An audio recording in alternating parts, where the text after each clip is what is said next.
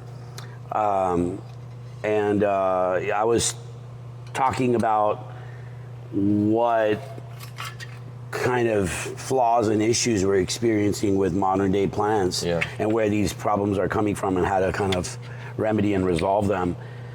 There's so many new pressing plants that have emerged in the last 5 to 10 years, and people were complaining about warped records and non-fill and stitching and all these different issues that we see with vinyl. Test pressings aren't the same as they used to be, and a lot of plants are running multiple shifts and hiring new people that don't have any experience. Yeah, it's hard. You know, that's kind of the nice thing about us is I'm the one that does all the work. I don't have to worry about an inexperienced new kid who's running the graveyard shift and what the records are going to turn out like. I get to comb every single pressing myself before it ends up in a package. So we like to keep the quality high. We don't do big numbers, but at least what we do and what does go out the door is top notch. Yep.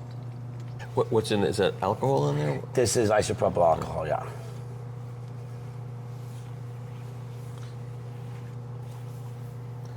So, people at home, you're seeing all that goes into this in real time. In real time. This is unique. I love this.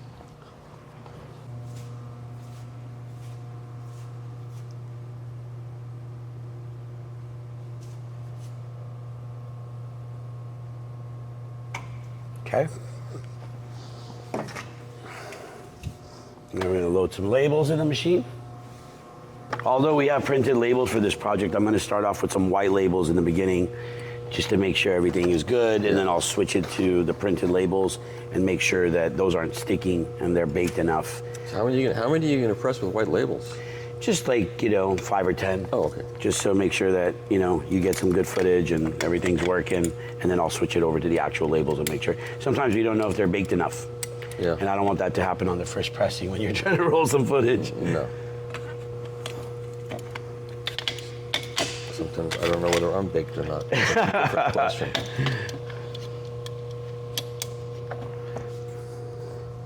So many systems go into this. There's so many little details and parts and systems that have to go into to make this work. It's really insane, huh? The amount of moving parts.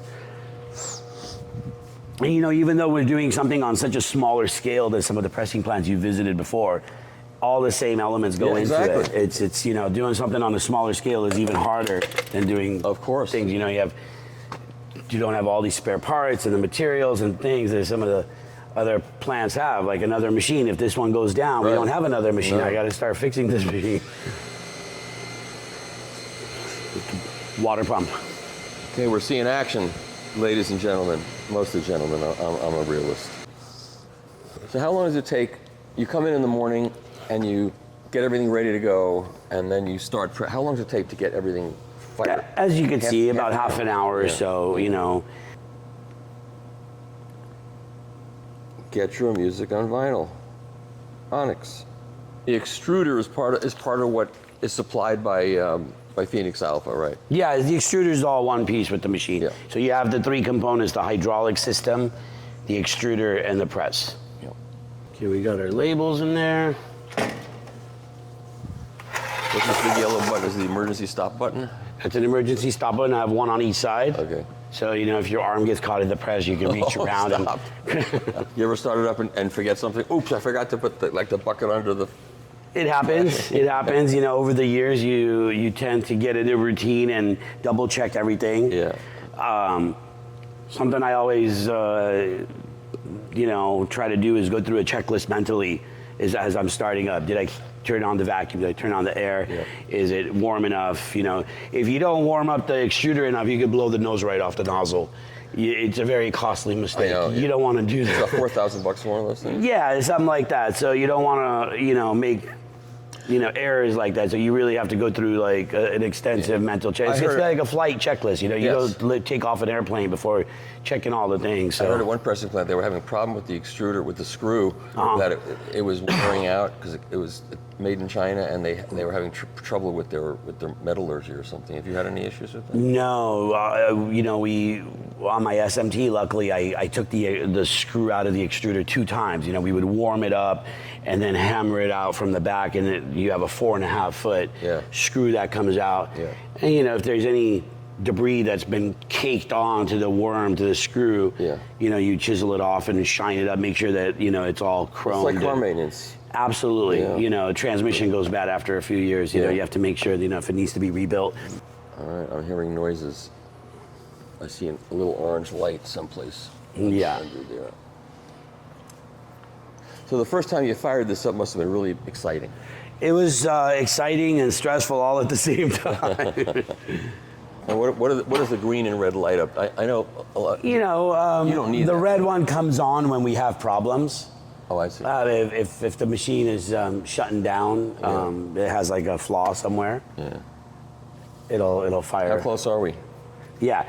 So what we can do right now is put some material in the machine, make sure there's enough vinyl in there while it's warming up. And I can show you how that works. We modified the top of the extruder to house this little vacuum feeder. And what I do is I have a straw that I'll put inside my supply right here. Right. And what does it come with if you didn't modify it to what you did? Back in the day, I used to use a bucket and pour the vinyl inside the hopper. It has a lid. Yeah. You open the lid, you scoop material in there. So if you don't have an automatic feeding system. But what does Phoenix Alpha supply for you? Nothing. They have a lid. So you open the lid and you scoop it in there. The old way to do it? Old way of doing it. So this is your invention? It's not my invention. Other plants, incorporate hopper feeders. Yeah. But it was my modification for sure to source this piece, take this to a machine shop, have it cut out. The most important thing I did was the bolts that I'm using. Not only are they nylon nuts on the bottom, but we also have Loctite on the bottom because you don't want this to ever come off. Mm-hmm. If that ever comes off, oh my God, it goes into the system and it will ruin your $12,000 set of dies. So, wow. And you're down.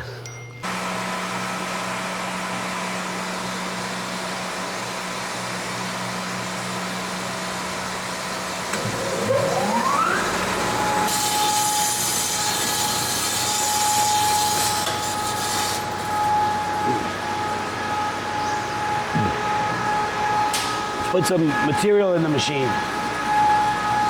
It's amazing they were able to do this before computers. I mean, how did they do it before computers?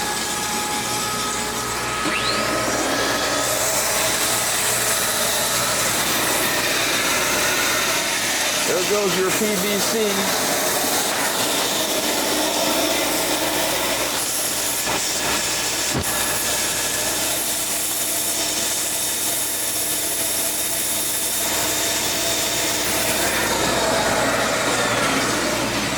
Drop it. Yeah.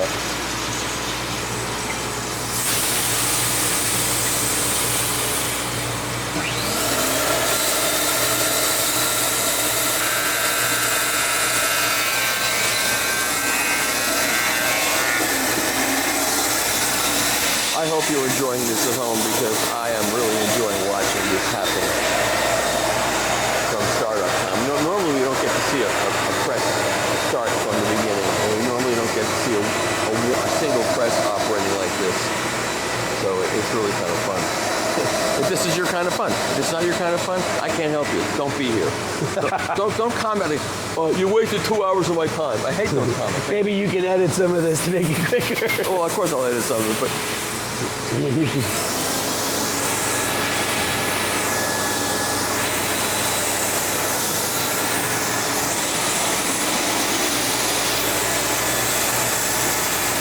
The black material going in. Yep. And what's the other hose? Air. Oh, this is air? That's suction, yeah. That's the air suction that helps bring the vinyl up. Oh. So suction coming out this way, material going in this way. Now you'll see a drop. And then if we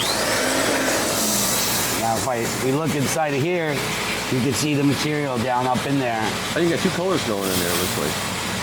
Oh, that's some blue from before. Yeah, that's okay to be in the... Yeah, you won't see that. The black takes over. Okay. You'll need a lot of blue.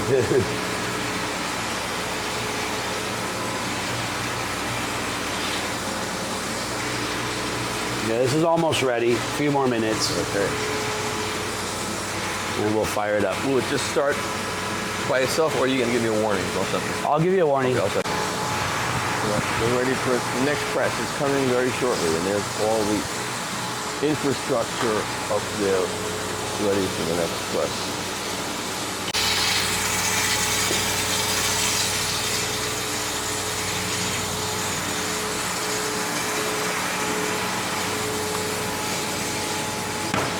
This is where the artwork comes into play. You're purging the vinyl. That's where. Oh, I see. And that's being purged from The extruder. the extruder because it's been sitting there overnight, and you don't want. Exactly. It's a little hard. All right. So this is where, you know,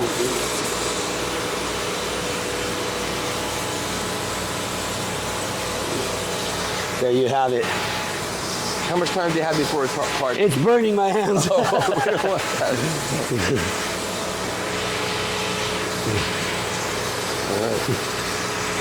Yeah, that'll pretty much solidify in the next 30 seconds. Wow. So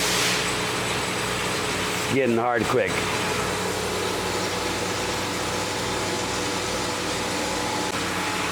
We'll fire it up right now with some white labels.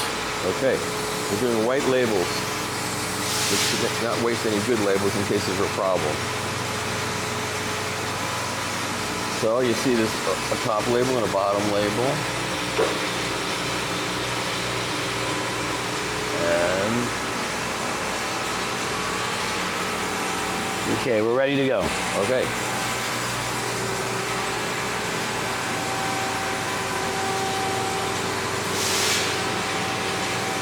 There you go. That's it.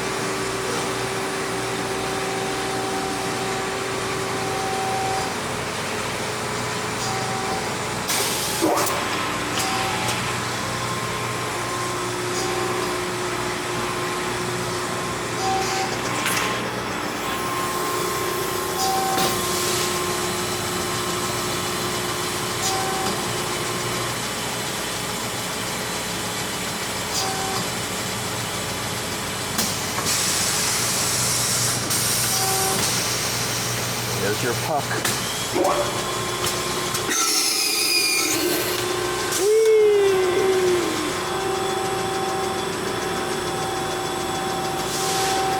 That one might not be good. Yeah.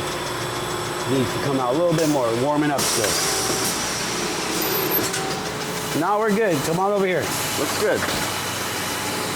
The next one, not so much. Now, gotta clear it. There it is. Here comes the flash. That looks pretty good. We'll see. See what happens. No.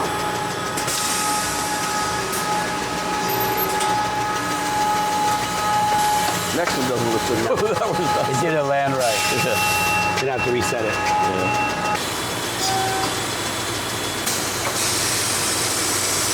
There's your labels. There's your puck.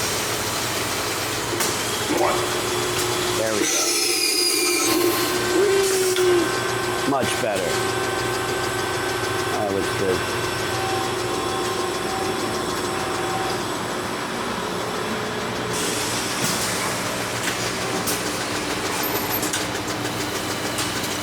There it is.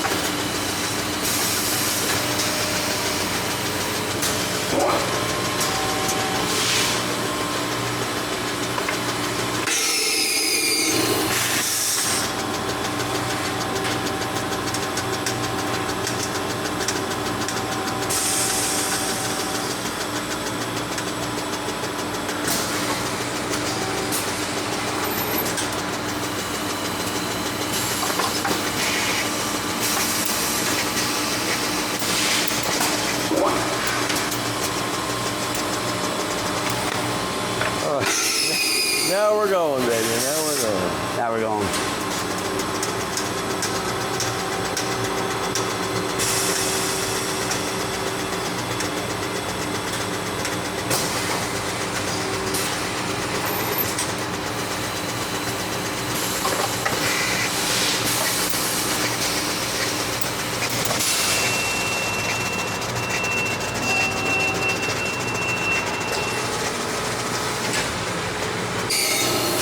Sometimes needs a little alignment.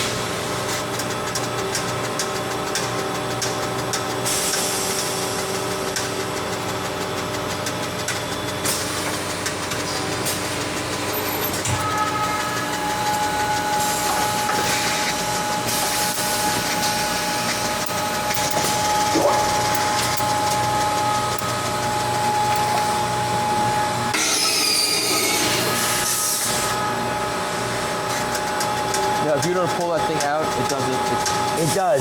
Like I said, the water was a little cold, so I was assisting it. Now it's going to be fine. I don't have to touch it no more.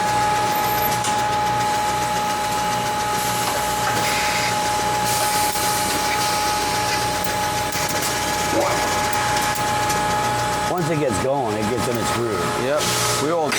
Yeah, exactly. Takes a second to wake up in the morning. I'm still not there.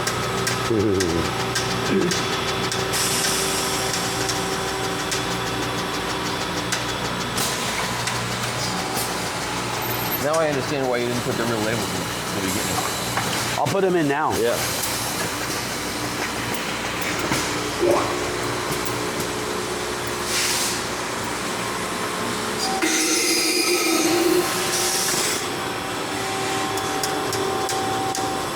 All right, I think I've got enough footage. I think I'm good.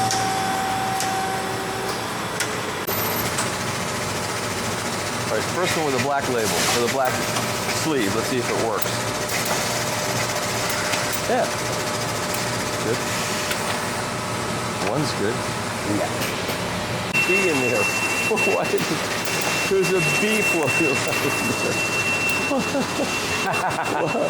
The lucky bee. The vinyl B. We're going to press a bee today. Exactly. Hope it doesn't get caught in the press. Start beehiving the place. It'll be like The Fly with Vincent Price. We're going to have a new segment called the honey pressings, you know. All right, so we're going to load up some labels down. So now you see why you don't put the real labels in for a while. Want to make right? sure everything's rocking, yeah. Yep.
Because now you feel confident you can let the machine run and not have to We're good. Parental supervision is not necessary. Not necessary. I can hear it when it stops.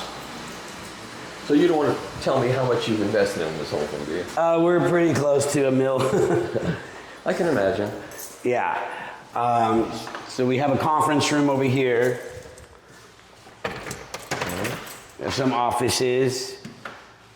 This is our clean room. This is where we do some of our packaging and curing. Sometimes we roll the record player in here to listen to as well.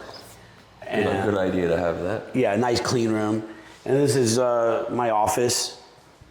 You could tell by the bass guitar hanging on the wall and the turntable in the corner. Nice.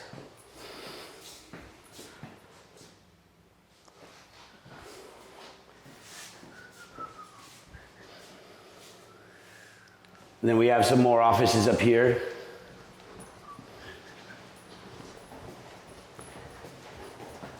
This is our front entrance and another office for the staff and the receptionists. Is there a signage in the front, or just right now you just got paper? Signage right now, we got a piece of paper on the window, but we're getting some vinyl cut out and putting up. You know, it's a city of Arcadia signage you have to clear with the city. You can't just smack a sign on the wall without having them clear it first. Yep. They don't want you to put a billboard up, you know. So but they're happy to have a new business running here, right? Of course. Yeah, of course. So we're gonna get the signage properly documented with them and permitted, and city loves to get you for every little thing. So. Yep. But hey, thanks a lot for visiting us today. I mean, My pleasure. This is going to be a nice video. It's been nice, yeah. People will really enjoy this. Edit all the crap out.